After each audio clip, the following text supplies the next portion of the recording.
Hello again, I am Blunty, and if you've also subscribed to similar gaming type channels that I watch, you will have started to notice by now, surely, that the Far Cry Primal hype train has begun.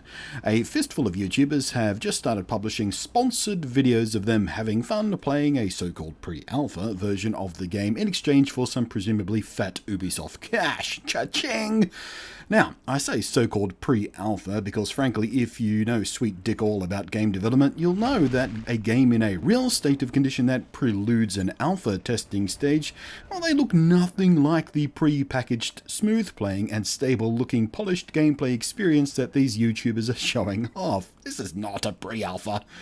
But then, just like beta testing before it, alpha and even pre-alpha now are just being employed by the marketing arm of a publisher instead of actually being representative of the state of the game's code.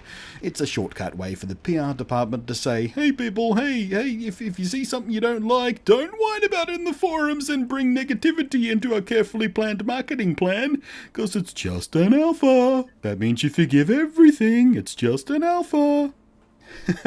Anyway, that rant aside, Far Cry Primal is coming out on February 23rd on the PS4 and the Xbone, and plops in on PC at a slightly annoying week later.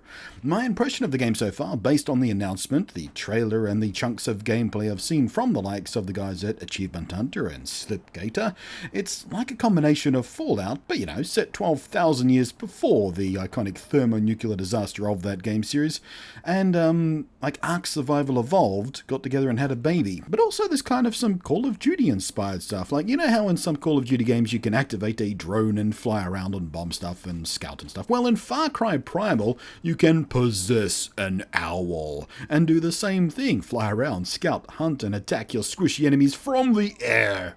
You can also have pet bears, which you can use to attack people, and saber-toothed cats. And you can ride on great big woolly mammoths to belt your victims into low Earth orbit with a swipe of your big, fat, hairy trunk. Ooh, madam. Ha ha! Double entendre. And all of this is a game concept I'm super interested in. I've said this before, but I got super bored of almost all of the militaristic and guerrilla warfare type settings of, way too many games over the past few years. And these days we're finally seeing game devs take new routes, trying new things, new settings, new ways to play similar game styles, or just try old things all over again in a new way. And Far Cry Primal is a prime example of that. And with all this, Ubisoft have now started detailing the launch plans for Far Cry Primal and collector's editions and all that kind of stuff, with phrase books for the made-up ancient human language spoken in the game, which was a brilliant idea by the devs. That's just a level of richness that's brilliant, I feel. Steelbook cases and overworld maps and soundtracks and all the usual stuff you get in collector's edition. But I think not having a collector's edition case that comes in the shape of a mammoth skull is a totally missed opportunity. I would have totally bought a collector's edition, and I don't normally buy collector's edition, but I would have totally bought a collector's edition if I could have a mammoth skull sitting on my shelf. They're also detailing all the DLC packs with extra missions and special access to rare resources, presumably for crafting, and stuff like that. But all that said, I'm just kind of excited to romp around in an action-adventure game set in the Mesolithic Stone Age, albeit with some fiction mixed in to ramp up the awesome.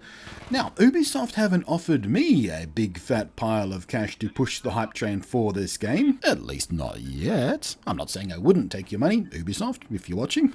Just saying, a Blunty's got to pay rent after all. But I am personally interested in the game, and have not played a Far Cry game since... holy crap, it has to be like Far Cry 2, which was like, what was that, 2007, 2008, something like that? So, if and when the local Aussie Ubisoft team do ask me if I want to play a pre-release version of this game at an event or something like that, or offer me review code when we're closer to launch or something, I'd figured I'd pop out some feelers on the channel to you guys here to see how excited you are for the game.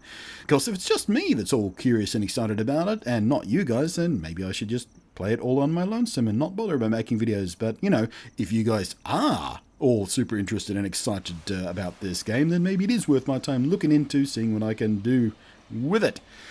Also, just on general gaming reminders, if you're not planning on playing Just Cause 3, which is of course the game you're watching right now, I don't know, maybe you're an idiot or something, because the game is wonderful, it is joyful, it is beautiful. It needs a patch or two for stability and performance optimization, but you know, what friggin' game doesn't launch needing a few of those patches these days? But yes, you should absolutely play it. Even if you don't normally play this type of game, play it. Just find a way to play it. Go to a friend's house and, I don't know, just play it. Also, Google how to activate Doge mode, because even if you got bored pantsless of that stupid dog meme, like me, it has somehow become totally amazing and funny again. Just saying. Thanks for watching. I am Blunty, and we'll catch you next time.